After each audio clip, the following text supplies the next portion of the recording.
Social media पर जैन समाज के सबसे लोकप्रिय जैन न्यूज चैनल महालक्ष्मी खबरों को आईना सहेज के लाता है, जानकारी बताता है। चिंतन के लिए एक नई शुरुआत करने वाले चैनल महालक्ष्मी की ओर से सुबह सुबह 8 बजे सादर जैन। वैसे पावन दिन है आज, पर सचमुच कल अमावस है और जैसे बीती दिन भी अमावस के रूप में बदल गया था।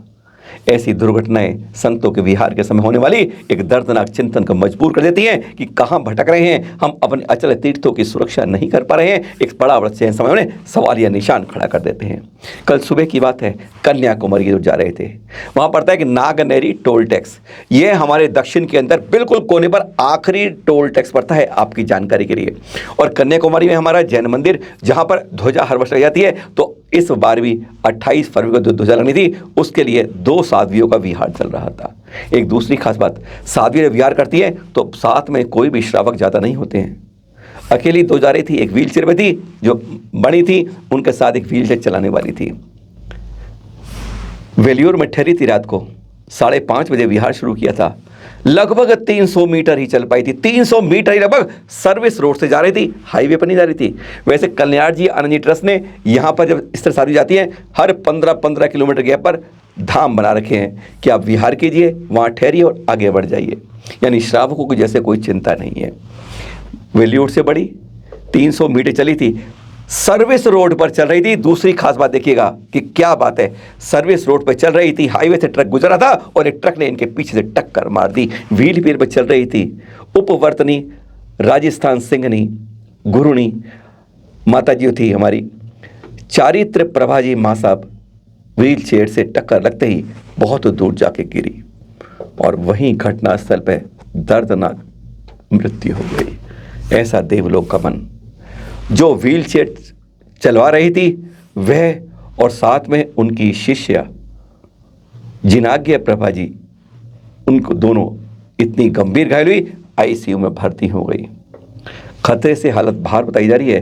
तिरुनेलवेली में जब वह अस्पताल पहुंची तो वहां पर सुरेश चोपड़ा जी ने तुरंत वहीं से चैनल महालक्ष्मी को सारी है जानकारी दी कि एक बार फिर यह हादसा गंभीर हो गया है।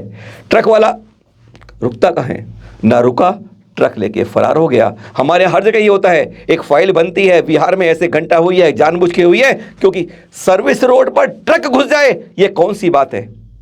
यह नहीं कि शराब होकर चला रहा था, यह नहीं कि लड़खड़ाते बैलेंस बिगड़ गया था, यह नहीं कि टायर पंचर हो गया था, यह नहीं किसी को बचाने में उसने वह गाड़ी घुसेड़ दी थी।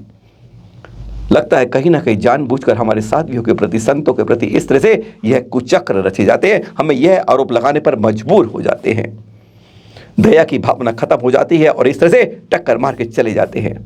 दर्दनाक मृत्यु, दर्दनाक हादसा एक और इतिहास में पन्ना लिख दिया जाता है और उसके बाद फाइल बनती है, फाइल बन के रिपोर्ट दर्ज होती है और 4 महीने बाद उसको बंद कर दिया जाता है और जैन समाज उस पर चुप रहता है। एक और साधु चले गए, क्या हुआ, कहीं हम चिंतन मनन नहीं कर पाते। एक हमारी इस तरह की कोई एक संयोजक टीम भी नहीं है जो इस तरह के विहारों में जो इस तरह हो रहा है उसका एक आंकड़ा रख सके, समझ सके और फिर जहां पर जो होता है उसको प्राचीन लेकर कहीं ना कहीं गुत्थियों को जोड़ने की कोशिश करे। एक भी हादसा कभी भी खुलासा नहीं हो पाता है जब इस तरह के दर्दनाक हमारे साधु साथ या किसी साधु साथ इस तरह की घटनाएं होती हैं। अमावस कल आ गई, त्रयोदशी थी और आज ये 14 है और कल फिर अमावस है। आज जैसे समाज के ऊपर हर तरफ से एक अमावस का ग्रहण लगा हुआ है, वैसे अमावस कल आने वाली है, पर एक अमावस कल हुई थी और परसों 17 फरवरी की भी दिन जैसे अमावस के रूप में रहा। 17 फरवरी 2023 एक सूर्य दमकता दमकता छिप गया। डॉक्टर संजीव कुमार जी गोधा जी, इस धार्मिक रूप में शायद ये नाम किसी से अनजान नहीं है। 13 पुस्तकें लिख चुके हैं। आत्मा, परमात्मा, देह, शरीर परिवर्तन सब कुछ ऐसे समझाते हैं अपने प्रवचनों में। आप रात को इनके 2 चैनलों पर देखते भी हैं प्रवचन। 13 पुस्तकें लिख चुके हैं। 26 नवंबर 1976 को जन्म हुआ था। स्पष्ट रूप से, स्पष्ट शैली में, सरलता से सब कुछ साफ बताते हैं। यह शरीर अलग है और यह आत्मा अलग है, दोनों में मेल नहीं है, साथ जुड़कर भी हैं। और उन्होंने जैसे 20 दिनों से ब्रेन ट्यूमर से लड़ते लड़ते कल अपनी आयु को जैसे छोड़ दिया।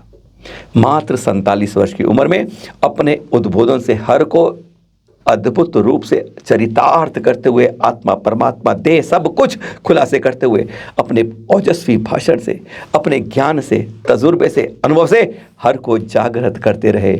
और वह जागृत करते करते जैसे कल दोपहर को 12:30 बजे लगभग चल दिए हमारे बीच से। चैनल महालक्ष्मी व सांध्य महालक्ष्मी हार्दिक विनयांजलि अर्पित करता है। ऐसे विद्वान जगत में इनकी आपूर्ति अक्षम्य हो जाती है, आपूर्ति पूरी नहीं हो सकती। ऐसे विद्वान थे हमारे गोधा जी। अमावस कल आने वाली है, 2 अमावस की बात कर दी, अब एक तक कुछ अच्छी बात कर लें। आज का पावन दिन हमारे 12वें तीर्थंकर, पहले बाल ब्रह्मचारी, जिनके 5 कल्याणक एक ही जगह पर हुए, ऐसे एकमात्र तीर्थंकर, जी हाँ, वासु पूज्य तीर्थंकर जी हमारे 12वें प्रभु। अभी कुछ समय पहले आपने श्यास जी का जन्म तब कलर बनाया था ना, बस उन्हीं से 54 सागर में 72 लाख वर्ष कम कर दें, उसके बाद आपका इस धरा पर जन्म होता है।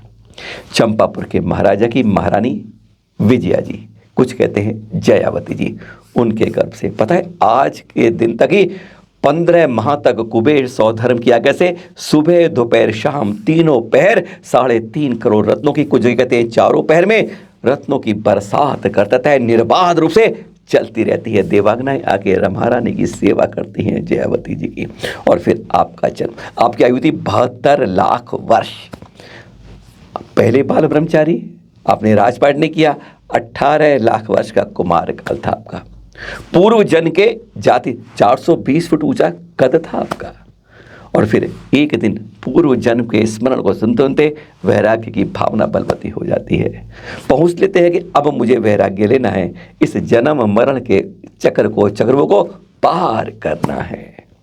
676 राजा आपकी बात सुनते हैं, वह कहते हैं अगर यह दीक्षा लेने को तैयार हैं तो हमें भी लेनी चाहिए, क्योंकि उससे बेहतर मार्ग कोई और हो ही नहीं सकता। पहुंच जाते हैं चंपापुर के मनोहर वन में तप के लिए। कदम वृक्ष के नीचे पंचमुष्टि जैसे बालों को खुखार देते हैं, जैसे आज भी आप दिगंबर संतों को देखते हैं, उसी रूप से चर्या निभाते हैं। 1 वर्ष के कट वही दिन था जिस दिन जन्म था, उसी दिन तप कल्याण था, यानी फागुन कृष्ण की चतुर्दशी 14, जो आज का दिन है। तप के लिए उस दिन धारण करते हैं। फिर 1 वर्ष के कठोर तप के बाद आपको केवल ज्ञान की प्राप्ति होती है। बोलिए आज के पावन दिन की 12वें तीर्थंकर श्री वासु पूज्य स्वामी के जन्म और तप कल्याण की जय जय जय। हाँ, वो अपने पिताजी के नाम को सार्थक करते हैं। उनके पिता के नाम मालूम, महाराजा का नाम था वसु पूज्य, उनको सार्थक करते, आपका नाम था वासु पूज्य हमारे तीर्थंकर। फिर मिलेंगे आपसे कल सुबह के बाद, आज शाम रात्रि 8 बजे सादर जय जिनेंद्र के साथ।